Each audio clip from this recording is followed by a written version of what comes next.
কিছু মিষ্টি মিষ্টি আপুরা বেবি ড্রেসের কাটিং ভিডিও দেখার জন্য এত বেশি রিকোয়েস্ট করেন, তাই আপনাদের রিকোয়েস্ট রাখতে আজকে চলে আসলাম খুব সুন্দর একটি বেবি ড্রেসের কাটিং ভিডিও নিয়ে। আশা করছি আপনাদের কাছে ভিডিওটি ভালো লাগবে এবং ভিডিওটি দেখে আপনারা কিছু হলেও শিখতে পারবেন ইনশাআল্লাহ। হ্যালো এভরিওয়ান, আসসালামু আলাইকুম। কেমন আছেন সবাই? আশা করছি যে যেখানে বসে আমার এই ভিডিওটি দেখছেন আল্লাহর অশেষ রহমতে সবাই অনেক বেশি ভালো আছেন। আমিও আলহামদুলিল্লাহ বেশ ভালো আছি। আমি আপনাদেরকে সবসময় বলে থাকি অনেক ব্যস্ততার মধ্যে আমার দিনগুলো কাটছে। যখন আমি সময় পাই তখনই আমি কাজগুলো শেষ করার চেষ্টা করি। এভাবেই আমার দিনগুলো কাটছে। আর আপনারা কিন্তু প্রত্যেকটা ভিডিওর মধ্যে ড্রেসের কাটিং ভিডিও দেখতে চান, তো কখনোই আমি সময় করে উঠতে পারছিলাম না যে কখন আপনাদের সাথে কাটিং ভিডিওটা শেয়ার করব। তাই আমি আজকে কাটিং ভিডিওটা শেয়ার করতে চলে আসলাম। আশা করছি আপনারা খুব সহজে বুঝতে পারবেন। এখানে আমি একটি রং পেন্সিল নিয়েছি, তারপর হচ্ছে একটি ফিতা, কেচি, কাপড় সবকিছু গুছিয়ে নিয়েছি ড্রেসটা কাটিং করার জন্য। তো এখানে আমি একটি প্রিন্টের যে গজ কাপড়গুলো হয় সেটা দিয়ে একটি ড্রেস বানাবো। এগুলো আমার অর্ডারি কাজ ছিল, তার জন্য এই ড্রেসটা আমি কাটছি আর আপনাদেরকে এই ড্রেসের কাটিং এর ভিডিওটা দেখাবো। আসলে যে কোনো একটা ড্রেসের কাটিং ভিডিও দেখালে কিন্তু আপনারা যে কোনো ড্রেস কাটিং করতে পারবেন খুব সহজেই। তার জন্য আমি এই গজ কাপড়টা দিয়ে সুন্দরভাবে একটি ড্রেস তৈরি করব এবং সেটাই আপনাদের সাথে শেয়ার করব। তো এখানে আমি 8 বছরের বাচ্চার জন্য একটি ড্রেস কাটিং করছি আর তার জন্য এখানে আমি বডির কাপড়টা নেব 10 ইঞ্চি আর এখানে দেখুন আমি 11 ইঞ্চি নিচ্ছি, কারণ 1 ইঞ্চি এক্সট্রা আমি নিচ্ছি যেটা সেলাই করার জন্য, মানে সেলাই করার পরে 1 ইঞ্চি কাপড়টা কিন্তু কমে যাবে। তাই 10 ইঞ্চির জায়গায় আমি 11 ইঞ্চি কাপড়টা নিয়েছি বডির জন্য। দেখুন সুন্দরভাবে এখন আমি কেটে নিচ্ছি। তো সব সময় কাপড় কাটার সময় বন্ধ সাইডটা নিজের সাইডে রাখবেন, মানে আপনার সাইডে বন্ধ পাশটা রাখবেন এবং বাইরের দিকে খোলা পাশটা রাখবেন, তাহলেই কিন্তু সুন্দরভাবে আপনি কাপড়গুলো কাটতে পারবেন। তো আমি বডির কাপড়টা প্রথমে কেটে নিলাম 11 ইঞ্চি। কেটে নেওয়ার পর এখন আমি হাতার কাপড়টা কাটছি। হাতার জন্য এখানে আমার লাগবে 6 ইঞ্চি কাপড়। আমি সেলাইয়ের জন্য এক্সট্রা 1 ইঞ্চি কাপড় বেশি নিচ্ছি। তো টোটাল আমি এখানে 7 ইঞ্চি কাপড় নিচ্ছি হাতাটা করার জন্য। এই ড্রেসের হাতাটা আসলে ঘটি হাতা হবে, এলাস্টিক দিয়ে যে ঘটি হাতাগুলো হয় সেই হাতাটাই হবে। অনেক কাপড়াই এলাস্টিক দিয়ে কিভাবে ঘটি হাতা কাটতে হয় সেটা বুঝতে পারে না। তো আজকে খুব সহজে আপনাদেরকে ঘটি হাতা কাটিংটা দেখিয়ে দিব। এখানে দেখুন আমি 4 ভাঁজে কাপড়টা নিয়েছি, নেওয়ার পর এখানে আমি 2 ইঞ্চিতে মার্ক করে নিয়েছি। দেখুন খুব সহজভাবে একটি রাউন্ড করে নিয়েছি। এটা করলে হাতার শেপটা ভালো আসে। আর সাইডে একটুখানি আমি কাটবো, কারণ এটা যেহেতু ঘটি হাতা হবে একটু কুচি হবে, যত বেশি কুচি হবে দেখতে ভালো লাগবে, তার জন্য এখানে আমি সম্পূর্ণ কাপড়টাই নিয়েছি। আর সাইডে একটু মানে হাতার যে সাইজটা সেটা করার জন্য আমি একটু কেটে নিব। দেখুন আপনারা কিন্তু এভাবেই বাচ্চাদের ঘটি হাতাগুলো কাটবেন, অথবা বড়দের ঘটি হাতাটাও কিন্তু আপনারা এভাবেই কাটতে পারবেন। আর বড়দের ক্ষেত্রে কিন্তু একটু বেশি কাপড়ের প্রয়োজন হয়, তাই ওইটাকে অন্যভাবে নিতে হয়। আর ছোট বাচ্চাদের ক্ষেত্রে এভাবে 4 ভাঁজে কাপড় নিয়েই হাতাটা কেটে ফেলবেন। যে কোনো হাতা আপনারা এভাবেই কাটবেন, তাহলে দেখবেন যে খুব সুন্দরভাবে আপনারা হাতাগুলো কাটতে পারছেন। তো আমার বডি এবং হাতার কাপড় কাটা হয়ে গিয়েছে। এখন আমি কাপড়ের নিচের পার্টটা কেটে নেব। এখানে আমি জামার লংটা রাখছি 32 ইঞ্চি। তো 32 ইঞ্চি লং রাখার জন্য কিন্তু আমি যেহেতু বডি রেখেছি 10 ইঞ্চি আর নিচের পার্টে আমি 22 ইঞ্চি কাপড় নেব। তো 22 ইঞ্চি কাপড় দেখুন আমি সুন্দরভাবে মেপে নিচ্ছি 22 ইঞ্চি কাপড়। তো 22 ইঞ্চির জন্য কিন্তু 2 ইঞ্চি কাপড় এক্সট্রা নিতে হবে। তো আমার কিন্তু টোটাল 24 ইঞ্চি কাপড় থাকছে। তো এখানে আমি প্রথমে ভুল করে 22 ইঞ্চি কাপড় নিয়েছিলাম, পরে আবার দেখছি যে আসলে যখন নিচে আমি একটি ভাঁজ দিব বা উপরে যখন কুচি সেলাই করব তখন তো আমার এক্সট্রা কাপড়ের প্রয়োজন হবে।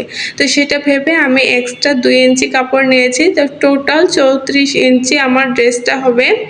তো যখন আমি কাপড়টা নিচের অংশে সেলাই করব তখন আবার 32 বা 33 ইঞ্চি ড্রেসটি লং হয়ে যাবে। আপনারা কিন্তু কাপড় কাটার সময় সব সময় এক্সট্রা 2 থেকে 3 ইঞ্চি কাপড় রাখার চেষ্টা করবেন। যদি কখনো লং বা ছোট করার প্রয়োজন হতে পারে তখন কিন্তু খুব সহজেই আপনারা লং বা ছোট করতে পারবেন। তো আশা করছি আপনারা ছোট বাচ্চাদের ড্রেসগুলো কাটিং খুব সহজেই করতে পারবেন। তো নিচের পার্টে আমি কাপড়টা সুন্দরভাবে নিয়ে নেওয়ার পর মাঝখানে যে জোড়া রয়েছে সেটা আমি সুন্দরভাবে কেটে নিচ্ছি। এই তো হয়ে গেছে আমার ড্রেসের নিচের পার্টের অংশটা কেটে নেওয়া, বা কাপড়টা আমি সুন্দরভাবে কেটে নিলাম। তো দেখুন এখানে কিন্তু আমার নিচের পার্ট, হাতা, বডি 3টা কাটা হয়ে গিয়েছে। তো খুব সুন্দরভাবে আমি এভাবে কেটে নিলাম। কেটে নেওয়ার পর এখন আমি বডির যে কাপড়টা সেটাকে কাটবো। তো এই বডির কাপড়টা কাটা কিন্তু অনেক বেশি ইম্পর্টেন্ট। আসলে একটি ড্রেসের কিন্তু বডির কাপড়টাই বেশি ইম্পর্টেন্ট হয়ে থাকে। এটাই কিন্তু ভালোভাবে আপনাদেরকে কাটতে হবে। তো 8 বছরের বাচ্চার জন্য এই ড্রেসের কাঁধ আমি 4.5 ইঞ্চি নিয়েছি এবং বগল নিচ্ছি 5 ইঞ্চি। আপনারা কিন্তু আপনাদের বাচ্চাদের বয়স অনুযায়ী বা মাপ অনুযায়ী কাপড়গুলো কাটিং করবেন। তো এখানে আমি কাঁধ নিয়েছি 4.5 ইঞ্চি এবং বগল নিয়েছি 5 ইঞ্চি।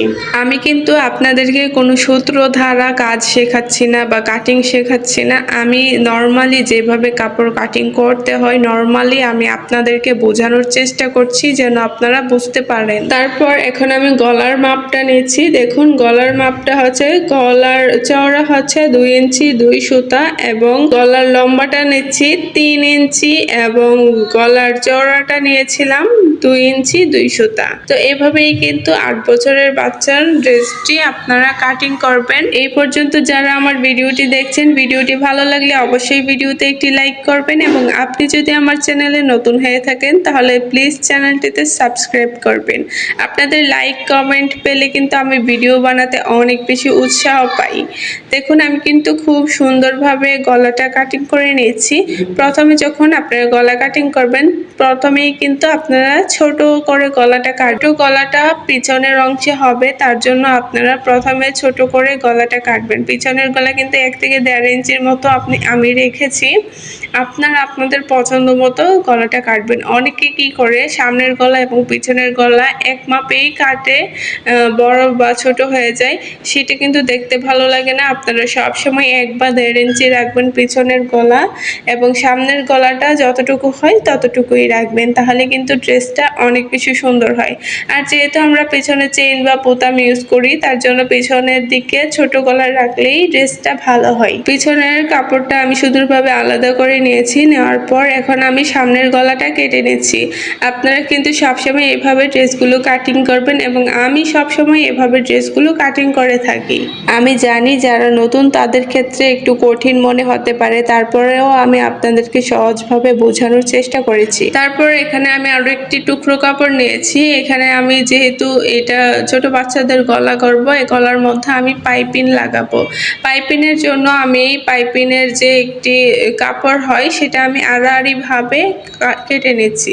আপনারা যখন এই পাইপিংয়ের কাপড়টা নেবেন তখন কিন্তু সোজাভাবে কোনো কাপড় নেবেন না, একটু আড়াআড়ি বা বাঁকা করে কাপড়টা কাটবেন, তাহলে কিন্তু পাইপিংয়ের কাপড়টা যখন আপনারা লাগাবেন সুন্দরভাবে সেট হয়ে যাবে। আর যদি সোজা কাপড় নিয়ে আপনারা পাইপিং লাগাতে চান তখন কিন্তু গলাটা কুঁচকে আসবে, দেখতে একদমই ভালো লাগবে না। এখানে আমি পাইপিংয়ের কাপড়টা কেটে নিয়েছি সুন্দরভাবে। তারপর এখন আমি জামার যে ফিতা সেই ফিতার কাপড়টা কেটে নিয়েছি। এখানে 1.5 থেকে 2 ইঞ্চির মতো আমি কাপড় কেটে নিয়েছি ফিতা বানানোর জন্য। আপনারা যখন ছোট বাচ্চাদের ড্রেস বানাবেন তখন কিন্তু কাপড়ের যে নিচের অংশটা রয়েছে সেটার এক সাইড থেকে ফিতার কাপড় কাটতে পারবেন। যেহেতু এটা 8 বছরের একটি বাচ্চার ড্রেস হবে তার জন্য আমি সাইড থেকে নেইনি, কারণ এমনিতেই এগুলো 2 হাত বহরের কাপড়। যদি আমি সাইড থেকে আরো 2 ইঞ্চি কেটে নেই তাহলে কিন্তু ড্রেসটা আরো বেশি ঘের কমে যাবে, তার জন্য আমি একটু ঘের রেখে কাপড়টা কেটেছি। আশা করছি আপনারা ড্রেস কাটিংটা শিখতে পারবেন। আজকে এই পর্যন্তই বিদায় নিচ্ছি। সবাই ভালো থাকবেন, সুস্থ থাকবেন। আল্লাহ হাফেজ।